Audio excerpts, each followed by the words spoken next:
అందరికీ నా హృదయపూర్వక నమస్కారాలు. జనసేన ఐటీ వింగ్ సంబంధించి మీటింగ్లో ఉండగా ఇప్పుడే నా ఆఫీస్ నుంచి వచ్చిన వార్త ఏంటంటే, విజయవాడ, మంగళగిరి టీడీపీ ఆఫీసుల మీద, అలాగే విశాఖపట్నం, పొద్దుటూరు వారి నాయకుల మీద దాడులు జరిగినాయి. ఇంతకుముందు ఆంధ్రప్రదేశ్ చరిత్ర లేని విధంగా మొట్టమొదటిసారి పార్టీ ఆఫీసులపైన దాడులు జరగటం అనేది ఇదే ప్రథమని తెలుస్తూ ఉంది. ఈ సంస్కృతి ప్రజాస్వామ్యానికి ఏమాత్రం క్షేమకరం కాదు.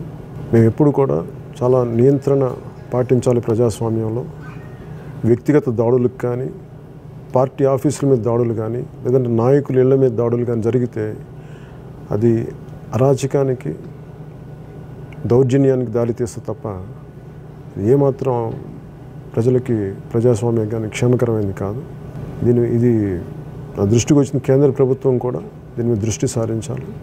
కేంద్ర ప్రభుత్వం హోంశాఖ కూడా, అలాగే ఆంధ్రప్రదేశ్ రాష్ట్ర పోలీస్ శాఖ కూడా దీని మీద సత్వరంగా ఒక చర్యలు తీసుకోవాలి. భవిష్యత్తులో ఇలాంటి సంఘటనలు పునరావృతం కాకుండా మీరు దోషులను పట్టుకుని శిక్షించకపోతే మటుకు ఆంధ్రప్రదేశ్ అరాచకానికి అడ్రస్ అవుతుంది.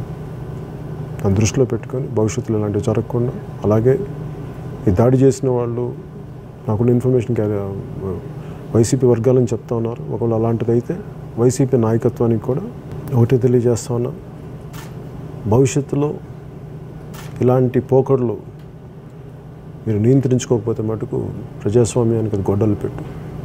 దయచేసి దీన్ని సరి చేసుకుంటానని ఆశిస్తున్నాను.